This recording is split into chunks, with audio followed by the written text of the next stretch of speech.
सिद्धि की शादी के बाद वो ससुराल चली जाती है। पीछे रह जाती है भाभी रानी। सिद्धि के ससुराल जाते ही भाभी कहती है, अरे वाह जी वाह, सारे कपड़े मेरे। हाय रे पैंट, अरे वाह वाह, मजा आ जाएगा। अरे ये सिद्धि की अलमारी के सामने खड़े होकर क्या बड़बड़ा रही है? जा जाकर देख मेहमानों को विदाई की मिठाई मिली कि नहीं। अब हाँ माँ जी, क्यों नहीं, लेकिन पहले कपड़े तो बदल लूं।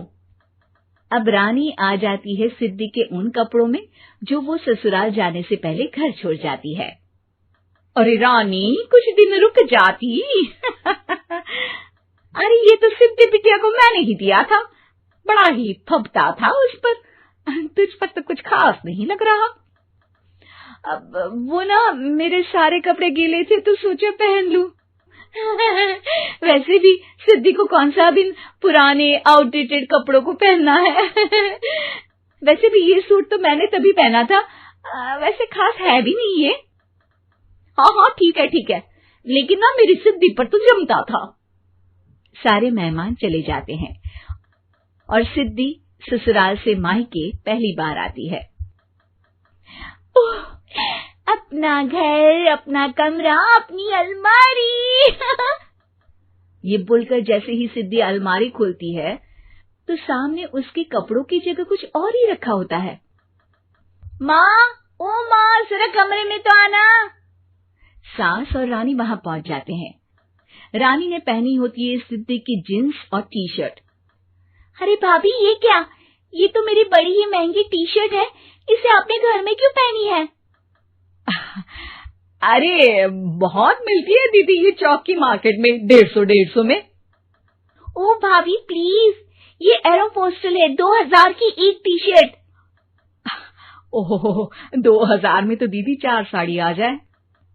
अब क्या बोलूं?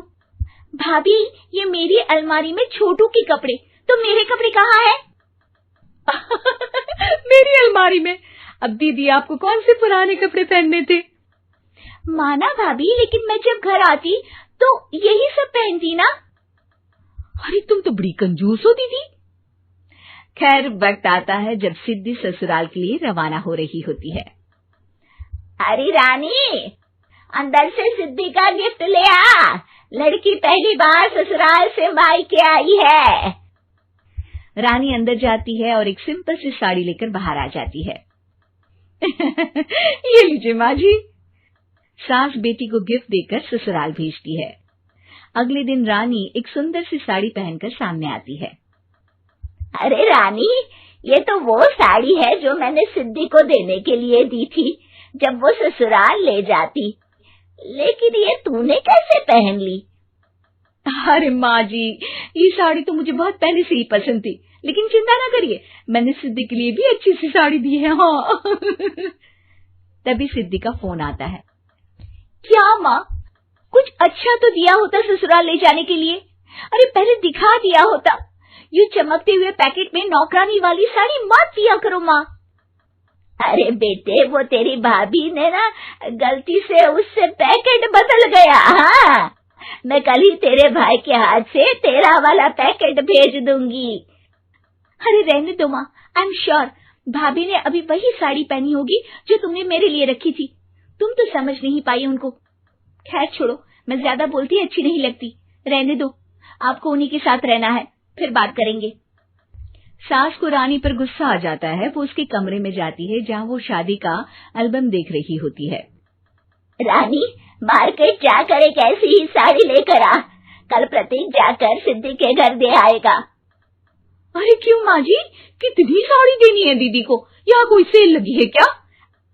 अरे चुप कर, मेरे बेटी के हिस्से की साड़ी खुद पहन ली, अब ज्यादा ज्ञान बांट रही है। एक दिन सिद्धि का फोन आता है। माँ, मेरी सास ने आप सबको खाने पर बुलाया है। सास सभी को गिफ्ट देती है, लेकिन रानी को जो साड़ी देती है वो अजीब सी हरे रंग की लाल रंग की बड़ी छाप वाली होती है। अरे छी, ये कौन पहनेगा? सासू माँ को तो जरी वाली इतनी सुंदर, और मेरे लिए ये नौकरानी वाली। अरे भाभी, दरअसल मैं जब भी घर आती थी आप वापसी में ऐसी ही साड़ी देती थी ना, तो माँ ने सोचा कि आपको आपकी पसंद की ही साड़ी क्यों ना दी जाए। बेचारी रानी, बोलती भी तो क्या।